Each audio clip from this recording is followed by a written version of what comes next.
ನಮಸ್ಕಾರ,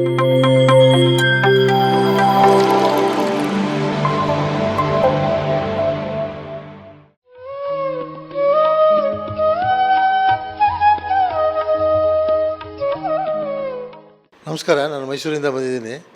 ನನ್ನ ಹೆಸರು ಮುರಳೀಧರ್ ಅಂತ. ನನಗೆ ಇಲ್ಲಿ ಪಿರಿಮಿಡ್ ರಾಮನಗರ ಕೇಂದ್ರದಲ್ಲಿ ಪರಿಚಯ ಆಯಿತು ಯಾರ ಕಡೆಯಿಂದನೋ. ನಾನು ಸುಮಾರು ಒಂದು 6 ವರ್ಷಗಳಿಂದ ಬರ್ತಾಯಿದ್ದೀನಿ. ತುಂಬ ಚೆನ್ನಾಗಿ ಧ್ಯಾನ ಹೇಳ್ಕೊಡ್ತಾರೆ. ನಮ್ಮ ಶ್ವಾಸದ ಮೇಲೆ, ಉಸಿರಾಟದ ಮೇಲೆ ಅಬ್ಸರ್ವ್ ಮಾಡೋದು. ನನಗೆ ಸ್ವಲ್ಪ ಟೆನ್ಷನ್ ಇತ್ತು, ಮೈಗ್ರೇನ್ ಇತ್ತು, ಸ್ವಲ್ಪ ಮೈಕೈಯೆಲ್ಲ ನೋವಿತ್ತು. ಸುಮಾರು ಒಂದು 6 ವರ್ಷದಿಂದ ನಾನು ಬಿಡುವು ಮಾಡಿಕೊಂಡು ವಾರಕ್ಕೊಂದು ದಿವಸ 15 ದಿವಸಕ್ಕೊಂದು ದಿವಸ ಬಂದು 4 ದಿವಸ ಇದ್ದು ಧ್ಯಾನ ಮಾಡ್ಕೊಂಡು ಹೋಗ್ತಾಯಿದ್ದೀನಿ. ತುಂಬ ಚೆನ್ನಾಗಿದೆ.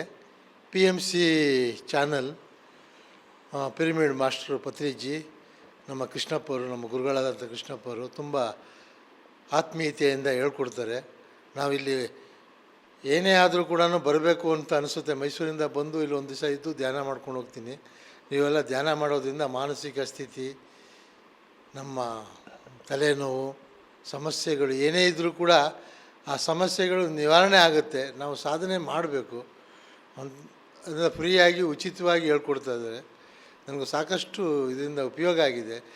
ನೋಡಿ, ನಮಗೆ ದಿನನಿತ್ಯದಲ್ಲಿ ಮೈಗ್ರೇನು ಸಮಸ್ಯೆಗಳು, ಕಾಲು ನೋವು, ಮಂಡಿ ನೋವು, ಆರ್ಥೋಪೆಡಿಕ್ಸ್ ಪ್ರಾಬ್ಲಮ್ಗಳು ಒಂದಲ್ಲ ಒಂದು ನಮಗೆ ಇವತ್ತು ಕಾಡ್ತಾ ಇದೆ. ನಮಗೆ ಸಮಯ ಇಲ್ಲ, ಟೈಮ್ ಇಲ್ಲ. ನಾವು ಸಂಪಾದನೆ ಒತ್ತಡದಲ್ಲಿ, ಜೀವನದ ಒತ್ತಡದಲ್ಲಿ, ಟೆನ್ಷನ್ನಲ್ಲೇ ಜೀವನ ಕಳೀತಾ ಇದ್ದೀವಿ. ಸಂಪಾದನೆ ಮಾಡ್ತಾಯಿದ್ರು ನೆಮ್ಮದಿ ಇಲ್ಲ. ನಮಗೆ ಒಂದು ಧ್ಯಾನ ಮಾಡಿ, ಒಂದು ಪ್ರಾಣಾಯಾಮ ಮಾಡಿ, ಯೋಗಾಭ್ಯಾಸ ಮಾಡಿ ಅಂದರೆ ನಮಗೆ ಸಮಯ ಇಲ್ಲ. ನಾವು ಕಷ್ಟಪಡ್ತೀವಿ, ಕಷ್ಟಪಟ್ಟು ದುಡ್ಡೆಲ್ಲ ತೊಗೊಂಡೋಗಿ ಡಾಕ್ಟ್ರಿಗೆ ಸುರಿತಾ ಇದ್ದೀವಿ, ಆದರೂ ನಮಗೆ ನೆಮ್ಮದಿ ಸಿಗ್ತಾಯಿಲ್ಲ. ನಾವಿಲ್ಲಿ ಉಚಿತವಾಗಿ ನಮ್ಮ ಕೃಷ್ಣಪ್ಪವರು ಪಿರಿಮಿಡ್ ಮೆಡಿಟೇಷನ್ನು ರಾಮನಗರದಲ್ಲಿ PMC ಹೇಳ್ಕೊಡ್ತಾ ಇದ್ದಾರೆ. ನಾನು ಅದರಿಂದ ಸುಮಾರು ಒಂದು 5-6 ವರ್ಷಗಳಿಂದ ಮಾಡ್ತಾ ಇರೋದ್ರಿಂದ ಮೈಗ್ರೇನು, ತಲೆನೋವು ಯಾತಕ್ಕೆ ಬರ್ತದೆ ಅಂದರೆ ನಮಗೆ ಟೆನ್ಷನ್, ಒತ್ತಡ, ಸಮಾಧಾನ ಇಲ್ಲ, ತೃಪ್ತಿ ಇಲ್ಲ. ನಮಗೆ ದುಡ್ಡು ಜಾಸ್ತಿ ಸಿಗುತ್ತೆ ಅಂದರೆ ವರ್ಕ್ ಮಾಡ್ತಾಯಿದ್ದೀವಿ, ಕೆಲಸ ಮಾಡ್ತಾಯಿದ್ದೀವಿ, ರೆಸ್ಟ್ ತೊಗೊಳಕ್ಕೆ ಟೈಮ್ ಇಲ್ಲ. ಎಷ್ಟು ಗಂಟೆ ಬೇಕಾದರೂ ನಾವು ದುಡಿಯೋಕ್ಕೆ ರೆಡಿಯಾಗಿದ್ದೀವಿ ಹಣ ಸಿಗುತ್ತೆ ಅಂದರೆ. ನೋಡಿ, ಅಷ್ಟೆಲ್ಲ ದುಡಿದ್ರೂ ಲಕ್ಷಾಂತರ ರೂಪಾಯಿ ದುಡಿದು ಇಡ್ತೀವಿ, ಡಾಕ್ಟ್ರಿಗೆ ತೊಗೊಂಡೋಗಿ ನಾವು ಸುರಿದು ಬಿಡ್ತೀವಿ. ನಮ್ಮ ಜೀವನ ಬರೀ ಹಾವು ಏಣಿ ಆಟ ಆಗ್ತಾಯಿದೆ ಹೊರತು ನೆಮ್ಮದಿ ಅಂತೂ ಸಿಗ್ತಾಯಿಲ್ಲ. ಕಾಲು ನೋವು, ಮಂಡಿ ನೋವು, ಸೊಂಟ ನೋವು, ಪ್ರತಿಯೊಂದು ನಾವು ದಿನನಿತ್ಯ ಕಾಡ್ತಾ ಇದೆ. ನಮಗೆ ಬಿಡ್ತಾ ಇಲ್ಲ. ನಮಗೇನಾಗಿದೆ ಅಂದರೆ ಮಾತ್ರೆ ತೊಗೊಳ್ಳೇಬೇಕು. ದಿನನಿತ್ಯ ಊಟ ಇಲ್ದಿದ್ರೂ ಮಾತ್ರೆ ಇಲ್ಲದೆ ನಾವು ಜೀವನ ಮಾಡೋದಕ್ಕೆ ಆಗೋದಿಲ್ಲ. ಈ ಥರದಲ್ಲಿ ನಾವು ಕಾಲ ಕಳೀತಾ ಇದ್ದೀವಿ. ಅರ್ಧ ಸಂಪಾದನೆ ಮಾತ್ರೆಗೆ ಹೊರ್ಟೋಗ್ತಾ ಇದೆ, ಅರ್ಧ ಸಂಪಾದನೆ ಟೆನ್ಷನ್ಗೆ ಹೊರ್ಟೋಗ್ತಾ ಇದೆ. ನೋಡಿ, ನಾನು 5-6 ವರ್ಷದಿಂದ ಇಲ್ಲಿ ಬಂದು PMC ಮೆಡಿಟೇಷನಲ್ಲಿ ನಮ್ಮ ರಾಮನಗರದಲ್ಲಿ ಮಾಡ್ತಾ ಇರೋದ್ರಿಂದ ಪತ್ರಿಜಿ ನಮ್ಮ ಗುರುಗಳಾದಂಥ ಯಾವುದೋ ಜನ್ಮದ ಪುಣ್ಯ ನಮಗೆ ಉಚಿತವಾಗಿ, ನಮಗೆ ಏನೂ ಇಲ್ಲ, ಸಿಂಪಲ್ಲು ಧ್ಯಾನ, ಉಸಿರಾಟ ಗಮನಿಸ್ತಾ ನಾವು ಕೂತ್ಕೊಳ್ಳೋದು. ಸ್ವಲ್ಪ ದಿನ ಕಷ್ಟ ಆಗುತ್ತೆ ಮಾಡೋದಕ್ಕೆ. ಅದ್ರದ್ದು ಯಾಕೆ ಕಷ್ಟ ಆಗುತ್ತೆ ನಮಗೆ ಗೊತ್ತಿಲ್ಲ, ಹೇಗೆ ಮಾಡಬೇಕು ಅನ್ನೋದು ಗೊತ್ತಿಲ್ಲ. ಅದನ್ನು ಅವ್ರ ಗುರುಗಳು ಹೇಳ್ಕೊಡ್ತಾರೆ. ಅದನ್ನೇ ಫಾಲೋ ಮಾಡ್ತಾ ಬಂದರೆ ನಮಗೆ ಹಾರ್ಟ್ ಪ್ರಾಬ್ಲಮ್ ಆಗಲಿ, ಈ ಮೈಗ್ರೇನ್, ಎಷ್ಟೋ ವರ್ಷದ ಮೈಗ್ರೇನ್ ಆಗಲಿ, ತಲೆನೋವು, ಕೂತ್ಕೊಳ್ಳೋಕ್ಕಾಗಲ್ಲ, ಸಿಡಿಯುತ್ತೆ, ಈ ಥರದ್ದೆಲ್ಲ ಕಡಿಮೆ ಆಗ್ತಾ, ನನಗೆ ಮಂಡಿ ನೋವು ಇವೆಲ್ಲ ಇತ್ತು, ಎಲ್ಲ ಕಡಿಮೆ ಆಗ್ತಾ ಬರ್ತಾಯಿದೆ. ನಾನು ಊಟ ಬಿಟ್ಟರು ಧ್ಯಾನ ಬಿಡ್ತಾಯಿಲ್ಲ. ಮೊದಲು ಧ್ಯಾನ ಮಾಡಿ ಮಿಕ್ಕಿದ ಕೆಲಸ ಎಲ್ಲ ಮಾಡ್ಕೊಂಬರ್ತಾಯಿದ್ದೆ. ಸಮಯ ನಾನು ಮಾಡ್ಕೋತಾ ಇದ್ದೀನಿ. ಸಮಯ ಸಿಗೋದಿಲ್ಲ ನಮಗೆ. ನಾವು 24 hours ಅಲ್ಲ, ನಮ್ಗೆ ಇನ್ನೂ ಒಂದು 44 ಗಂಟೆ ಟೈಮ್ ಸಿಕ್ಕಿದ್ರು, 48 ಗಂಟೆ ಟೈಮ್ ಸಿಕ್ಕರೂ ನಮಗೆ ಸಮಯ ಸಿಗೋದಿಲ್ಲ. ಸಮಯ ಬೇಕಾದಷ್ಟು ಸಿಗುತ್ತೆ. ಎಲ್ಲ ಕೆಲಸ ಮುಗಿಸ್ಕೊಂಡು ಬಂದು ನಾವು ಸಮಯ ಮಾಡ್ಕೊಂಡು ಧ್ಯಾನ ಮಾಡಿದ್ರೂ ನಮ್ಗೆ ಲಾಭ ಇದೆ. ಇಷ್ಟು ನನಗೆ ಆಗಿದೆ, ಒಳ್ಳೆಯದಾಗಿದೆ. ಇದರಿಂದ ಪಡ್ಕೊಳ್ಳಿ. ಪ್ರತಿಯೊಬ್ಬರು ಧ್ಯಾನ ಮಾಡೋದ್ರಿಂದ ಮೆಮೊರಿ ಪವರು ಡೆವಲಪ್ ಆಗುತ್ತೆ. ಆಮೇಲೆ ವಯಸ್ಸು ಆಗಿದೆ ಅಂತ ನಾವು ತಿಳ್ಕೊಂಡಿರ್ತೀವಿ. ಧ್ಯಾನ ಮಾಡೋದ್ರಿಂದ ವಯಸ್ಸು ಕೂಡ ಕಡಿಮೆ ಕಾಣುತ್ತೆ. ನಮ್ಮ ಮುಖದಲ್ಲಿ ನಗುಮುಖ, ಮನೇಲಿ ಸಂತೋಷವಾಗಿರ್ತೀವಿ, ಹೆಂಡತಿ ಮಕ್ಕಳ ಹತ್ರ ಪ್ರೀತಿಯಾಗಿರ್ತೀವಿ. ನನಗೆ ಮೈಗ್ರೇನು ಯಾತಕ್ಕೆ ಬರ್ತಾಯಿತ್ತು ಅಂದರೆ, ಮೈಗ್ರೇನು, ಮಾನಸಿಕ ಒತ್ತಡ ಎಲ್ಲ ಯಾಕೆ ಬರ್ತಾಯಿತ್ತು ಅಂದರೆ, ನಾನು ಟೆನ್ಷನ್ ಸಿಕ್ಕಾಪಟ್ಟೆ ಮಾಡ್ಕೋತಾಯಿದ್ದೆ. ರೆಸ್ಟ್ ಕೊಡ್ತಾ ಇರಲಿಲ್ಲ, ನಿದ್ದೆ ಸರಿಯಾಗಿ ಮಾಡ್ತಿರಲಿಲ್ಲ, ಊಟ ಸರಿಯಾಗಿ ಮಾಡ್ತಿರಲಿಲ್ಲ. ಏನು ಅಂತ ನನಗೆ ಗೊತ್ತಿರಲಿಲ್ಲ. ಹೇಗೆ ನಾನು ಆ ಮೈಗ್ರೇನ್ ಕಡಿಮೆ ಮಾಡ್ಕೋಬೇಕು ಅಂತ ಸುಮಾರು ಡಾಕ್ಟ್ರ್ ಹತ್ರಗಳ ಹೋದೆ, ಎಲ್ಲ ಹತ್ರನೂ ಹೋದೆ, ಮಾತ್ರೆಗಳು ತೊಗೊಂಡೆ.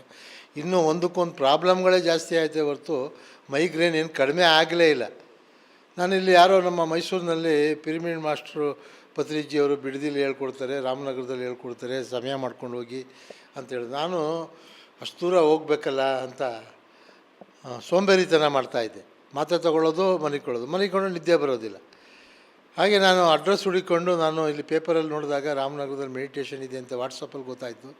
ಬಂದು ಇಲ್ಲಿ ಅಡ್ರೆಸ್ ತಿಳ್ಕೊಂಡು ಬಂದಾಗ ಒಂದು ಸ್ವಲ್ಪ ಹೇಳ್ಕೊಟ್ರು. ಉಸಿರಾಟ ಏನೂ ಮಾಡಬೇಡಿ, ಉಸಿರಾಟದ ಮೇಲೆ ಗಮನಿಸಿ, ಧ್ಯಾನ ಮಾಡಿ. ಸರಿ, ನಾನೊಂದು 2-3 ದಿವಸ ಮಾಡಿದೆ, ಏನೂ ಗೊತ್ತಾಗಲಿಲ್ಲ. ಪುನಃ ಗೊತ್ತಾಗಲಿಲ್ಲ. ಆಮೇಲೆ ಕೇಳಿದೆ ಗುರುಗಳಿಗೆ, ಹೇಗೆ ಮಾಡಬೇಕು? ಏನು ಮಾಡಬೇಡಪ್ಪ, ಸುಮ್ಮನೆ ಕೂತ್ಕೋದ್ರು. ಸುಮ್ಮನೆ ಕೂತ್ಕೊಂಡು ನಾನು ಶ್ವಾಸದ ಮೇಲೆ ಗಮನಿಸ್ತಾ ಒಂದು 15-20 ದಿವಸದಲ್ಲಿ ನನಗೆ ಮೈಗ್ರೇನು ಕಡಿಮೆ ಕಾಣ್ತಾ ಬರ್ದು. ಸರಿ, ನಾನೇನು ಮಾಡಿದೆ, ಕಡಿಮೆ ಕಾಣ್ತಾ ಇದೆಯಲ್ಲ ಅಂದ್ಬಿಟ್ಟು ಇನ್ನೂ ಸ್ವಲ್ಪ ಜಾಸ್ತಿ ಶುರು ಮಾಡಿದೆ. ಸ್ವಲ್ಪ ಒಂದು 3 ತಿಂಗಳೊಳಗಡೆ ಎಲ್ಲ ಫುಲ್ ಕಡಿಮೆ ಆಗ್ಬಿಡ್ತು. ಈಗ ಹ್ಯಾಪಿಯಾಗಿದ್ದೀನಿ, ಸಂತೋಷವಾಗಿದ್ದೀನಿ. ಈಗ ನಿದ್ದೆ ಬರ್ತಾಯಿಲ್ಲ. ಅದು ಸಮಸ್ಯೆ ಏನಾಯಿತು, ನಿದ್ದೆ ಕಮ್ಮಿ ಆಗೋಯ್ತು. ನಿದ್ದೆ ಬರ್ತಾಯಿಲ್ಲ ಅನ್ನೋದು ನನಗೆ ಇನ್ನೂ ಖುಷಿ ಆಯಿತು. ಇಲ್ಲಿ ಬಂದು ಕೇಳಿದೆ, ನಿದ್ದೆನೇ ಬರ್ದು, ಏನು ಯೋಚನೆ ಮಾಡಿಬಿಡಿ, ನಿದ್ದೆ ಯಾವಾಗ ಬರೋದಿಲ್ಲ ಅವಾಗೆಲ್ಲ ಧ್ಯಾನ ಮಾಡಿ ಅಂದರು. ಸರಿ, ನಾನೇನು ಮಾಡಿದೆ, 12 ಗಂಟೆಗೆ ನಿದ್ದೆ ಬರಲಿಲ್ಲ, ಧ್ಯಾನ ಮಾಡೋಕ್ಕೆ ಶುರು ಮಾಡಿದೆ. 3 ಗಂಟೆಗೆ ನಿದ್ದೆ ಬರಲಿಲ್ಲ. ನನಗೆ ಯಾವಾಗ ನಿದ್ದೆ ಬರೋದಿಲ್ವೋ ಅವಾಗೆಲ್ಲ ಧ್ಯಾನ ಮಾಡೋಕ್ಕೆ ಶುರು ಮಾಡಿದೆ. ನನಗೆ ನಿದ್ದೆನೇ ಮಾಡದೇ ಇದ್ದರೂ ಧ್ಯಾನ ಮಾಡಬೇಕು ಅಂತ ಆಗಿದೆ. ನೋಡಿ, ನಿಮ್ಮ ಮುಂದೆನೇ ನಿಂತಿದ್ದೀನಿ, ಸಾಕ್ಷಿಯಾಗಿ ಹ್ಯಾಪಿಯಾಗಿದ್ದೀನಿ, ಖುಷಿಯಾಗಿದ್ದೀನಿ. ಧ್ಯಾನ ಮಾಡೋದ್ರಿಂದ ಎಂಥ ಮೈಗ್ರೇನ್ ಇದ್ದರೂ ಕೂಡ ಮಾತ್ರೆ ಇಲ್ಲದೆ ನಾವು ಬದುಕ್ಬೋದು, ದುಡ್ಡು ಉಳಿಯುತ್ತೆ, ಮುಂದೆ ಆಗುವ ಡ್ಯಾಮೇಜಿಂದ ನಾವು ತಪ್ಪಿಸ್ಕೋಬೋದು. PMC ಕನ್ನಡ ಚಾನಲ್ಗೆ ಸಬ್ಸ್ಕ್ರೈಬ್ ಮಾಡಿ, ಅದಕ್ಕೆಲ್ಲ ನೀವೆಲ್ಲ ಸೇರಿಕೊಳ್ಳಿ. ಎಲ್ಲರಿಗೂ ಧ್ಯಾನ ಆಗುತ್ತೆ. ಈ ಧ್ಯಾನನ ಎಲ್ರಿಗೂ ಹಂಚಿ.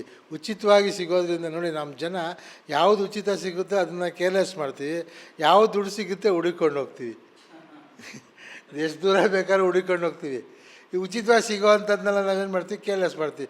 ಬರೀ ಉಚಿತ ನೋಡಿ, ಧ್ಯಾನ ಮಾಡೋದ್ರಿಂದ ನನಗೆ ಎದೆ ನೋವು ಕಾಣಿಸ್ಕೊಳ್ತಾ ಇತ್ತು. ಅಲ್ಲ, ಧ್ಯಾನ ಮಾಡೋಕ್ಕೆ ಮುಂಚೆ ನಾನು ನಮ್ಮ ಕೃಷ್ಣಪ್ಪರು ಹೇಳಿದ್ರು, ಏನೂ ಮಾಡಿಬಿಡಿ, ಸುಮ್ಮನೆ ಕೂತ್ಕೊಳ್ಳಿ. ನಾನು ಧ್ಯಾನ ಮಾಡ್ತಾಯಿದ್ದೆ, ಎದೆ ನೋವು ಎಲ್ಲಿದೆ ಅನ್ನೋದೇ ಮಾಯನೇ ಆಗ್ಬಿಟ್ಟಿದೆ. ನನಗೆ ಈಗಲೂ ಕೂಡ ಎಲ್ಲೋ ಕಾಣಿಸ್ಕೊಳ್ಳುತ್ತೆ ಒಂಚೂರು. ಧ್ಯಾನ ಮಾಡ್ತೀನಿ, ಎದೆ ನೋವು ಕಡಿಮೆ ಕಾಣುತ್ತೆ. ನಾನು ಏನು ಮಾಡಲಿಲ್ಲ ಅಂದರೆ ಫಸ್ಟು ಧ್ಯಾನ ಮಾಡ್ತೀನಿ. ನಾನು ನೋಡಿ, ಮೈಗ್ರೇನ್ ಕಡಿಮೆ ಆಗಲಿ, ತಲೆನೋವು ಕಡಿಮೆ ಆಗಲಿ, ಮಾನಸಿಕ ಒತ್ತಡ ಕಮ್ಮಿ ಆಗಲಿ, ಯೋಗಾಭ್ಯಾಸಗಳೆಲ್ಲ ಮಾಡ್ತಾ ಬಂದೆ. ಯೋಗಾಭ್ಯಾಸಗಳು ಸುಮಾರು ಒಂದು 15-20 ವರ್ಷದಿಂದ ಮಾಡ್ತಾಯಿದ್ದೀನಿ. ಚೆನ್ನಾಗಿ ಹೇಳ್ಕೊಡ್ತಾ ಇದ್ದಾರೆ ನಮ್ಮ ಗುರುಗಳು. ಆದರೆ ತಲೆನೋವು ಮಾತ್ರ ಕಡಿಮೆ ಆಗಲಿಲ್ಲ. ಮೈಕೈ ನೋವು ಕೂಡ ಅದು ಸ್ವಲ್ಪ ದಿನ ಯೋಗಾಸನ ಏನು ಅಂದರೆ ಮೈಯೆಲ್ಲ ಮುರಿಬೇಕು, ಮಾಡಬೇಕು, ಸೂರ್ಯ ನಮಸ್ಕಾರ ಮಾಡಬೇಕು, ಇವೆಲ್ಲ ನಮಗೇನಾಯ್ತು, 1-2 ಅವರ್ಸ್ ಮಾಡ್ತೀವಿ, ರಿಲ್ಯಾಕ್ಸ್ ಕೊಡ್ತಾಯಿಲ್ಲ. ನಮ್ಮ ಶರೀರಕ್ಕೆ ರಿಲ್ಯಾಕ್ಸ್ ಎಲ್ಲಿಗೆ ರಿಲ್ಯಾಕ್ಸ್ ಕೊಡಬೇಕು ಅದು ನಮ್ಗೆ ಗೊತ್ತಿರಲಿಲ್ಲ. ನಮಗೆ ಮೇಯ್ನು ನಮ್ಮ ಬ್ರೈನ್ಗೆ ಟೆನ್ಷನ್ ಕೊಡ್ತಾಯಿದ್ದೋ, ಬಾಡಿಗೆ ನಾವು ಕಸರತ್ತು ಜಾಸ್ತಿ ಮಾಡ್ತಾಯಿದ್ದೋ. ಫಿಸಿಕಲ್ ಚೆನ್ನಾಗಿತ್ತು ನಮ್ಮದು, ಹ್ಯಾಂಡ್ಸಮಾಗಿ ಮಾತ್ರ ಕಾಣ್ತಾಯಿದ್ದು. ಒಳಗಡೆ ಇರುವಂಥ ಕಾಯಿಲೆ ಮಾತ್ರ ಕಡಿಮೆ ಆಗ್ತಾ ಇರಲಿಲ್ಲ. ನನಗೆ ಮಾನಸಿಕ ಒತ್ತಡ ಇನ್ನೂ ಜಾಸ್ತಿ ಆಗ್ತಾಯಿತ್ತು. ಸರಿ, ನಾನು ಏನು ಮಾಡೋದು, ನನಗೆ ಯೋಗನೇ ಮುಖ್ಯ, ಯೋಗ ಬಿಡೋಕ್ಕಾಗಲ್ಲ, ಯೋಗಾಸನೇ ಮೇಯ್ನು ಅಂತ ನಾನು ತಿಳ್ಕೊಂಡಿದ್ದೆ. ಆಮೇಲೆ ನಮ್ಮ ಯಾವುದೋ ಒಂದು ಪೇಪರ್ ಓದಿದಾಗ ಮೆಡಿಟೇಷನ್ ಕ್ಲಾಸ್ ಮಾಡಿ, ತುಂಬ ಚೆನ್ನಾಗಿದೆ, ನಿಮಗೆ ಟೆನ್ಷನ್ ಕಡಿಮೆ ಆಗುತ್ತೆ, ಯೋಗ ಜೊತೆಗೆ ಮೆಡಿಟೇಷನ್ ಅಳವಡಿಸ್ಕೊಳ್ಳಿ, ತುಂಬ ಚೆನ್ನಾಗಿರುತ್ತೆ ಅಂತೇಳಿ. ಸರಿ, ಹೇಳ್ಕೊಡ್ತಾರೆ, ಮಾಡ್ತಾರೆ, ಎಲ್ಲ ಕಡೆ ನೋಡ್ತೀನಿ, ಎಲ್ಲ ಕಡೆ ಕಮರ್ಷಿಯಲ್ಲು, ದುಡ್ಡು ಹೇಳ್ತಾರೆ. ಅದು ದುಡ್ಡು ಕೊಟ್ಟೆಲ್ಲ ಮಾಡಿದ್ದೀನಿ, ಆದರೂ ನಮಗೆ ಅದು ಹೇಗೆ ಅನ್ನೋದು ಸರಿಯಾಗಿ ನಮ್ಗೆ ಗೊತ್ತಾಗ್ತಾ ಇರಲಿಲ್ಲ. ಹೀಗೆ ನಾನು ರಾಮನಗರಕ್ಕೆ ಹುಡುಕೊಂಡು ಬಂದಾಗ ಯಾರೋ ಫ್ರೆಂಡ್ ಮನೆಗೆ ಬಂದಾಗ ಒಂದು ಪೇಪರಲ್ಲಿ ನೋಡಿದಾಗ, ಇವತ್ತು ಭಾನುವಾರ ಸತ್ಸಂಗ ಇದೆ ಬನ್ನಿ ಅಂತ ಹಾಕಿದರು, ಸರ್ವರು ಬನ್ನಿ ಅಂತ. ಬಂದು ನೋಡಿದಾಗ ಸತ್ಸಂಗ ನಡೀತಾ ಇತ್ತು. ಆಮೇಲೆ ನಾನು ಸತ್ಸಂಗ ಮುಗಿದ ಮೇಲೆ ನಮ್ಮ ಕೃಷ್ಣಪ್ಪರಿಗೆ ಕೇಳಿದೆ, ಗುರುಗಳು ಯಾರು ಅಂತ. ಇವರು ಅಂತ ಪರಿಚಯ ಆಯಿತು. ಆವಾಗ ಬಂದು ಮಾಡಿ ಅವರು ಮಾತಾಡೋವಂಥ ಪ್ರೀತಿ ವಿಶ್ವಾಸ ನೋಡಿದ್ರೆ ನನಗೆ ಅಲ್ಲೇ 24 hours ಮೈಗ್ರೇನ್ ಕಡಿಮೆ ಆಗೋಯ್ತು. ಇನ್ನು ಮಾಡಿದ್ರೆ ಹೇಗಿರುತ್ತೆ ಅಂತ ನಾನು ತಿಳ್ಕೊಂಡು ಅವ್ರನ್ನ ನಿಧಾನವಾಗಿ, ಏನೂ ಮಾಡಬೇಡಿ, ಸುಮ್ಮನೆ ಕೂತ್ಕೊಳ್ಳಿ, ಏನೂ ಮಾಡಬೇಡಿ, ಉಸಿರಾಟ ಗಮನಿಸಿ, ಶ್ವಾಸಕೋಶಗಳು ಗಮನಿಸಿ ಅಂತ ಹೇಳಿದ್ರು. ನಾನು ಅವ್ರು ಹೇಳ್ದಂಗೆಲ್ಲ ಮಾಡ್ಕೊಂಡು ಬಂದಾಗ ಸ್ವಲ್ಪ ಕಡಿಮೆ ಆಯಿತು. ಯೋಗಾಸನಕ್ಕಿಂತ ಧ್ಯಾನ ಭಾಳ ಈಸಿ, ಧ್ಯಾನದ ಮಾರ್ಗ ತುಂಬ ಸರಳ ಅಂತ ಅನ್ನಿಸ್ತು. ನಾನೀಗ 10% ಮಾತ್ರ ಯೋಗಾಭ್ಯಾಸ ಮಾಡ್ತಾಯಿದ್ದೀನಿ, 90% ನಾನು ಮೆಡಿಟೇಷನ್ ಮಾಡ್ತಾಯಿದ್ದೀನಿ. ಮೆಡಿಟೇಷನ್ನೇ ಮಾಡ್ಕೊಂಡು ಹೋಗಬೇಕು, ಅದ್ರ ಜೊತೆಗೆ ಸ್ವಲ್ಪ ವಾಕ್ ಮಾಡಿಕೊಂಡು ಪ್ರಾಣಾಯಾಮ ಮಾಡಿಕೊಂಡು ಮೆಡಿಟೇಷನ್ ಜಾಸ್ತಿ ಮಾಡ್ತಾಯಿದ್ದೀನಿ. ನನಗೆ ಒಳ್ಳೆಯದಾಗಿದೆ. PMC ಕನ್ನಡ ಚಾನೆಲ್ ಅನ್ನು ಲೈಕ್ ಮಾಡಿ, ಶೇರ್ ಮಾಡಿ, ಸಬ್ಸ್ಕ್ರೈಬ್ ಮಾಡಿ ಮತ್ತು ಮಾಡಿಸಿ. ಎಲ್ಲರಿಗೂ ಧನ್ಯವಾದಗಳು.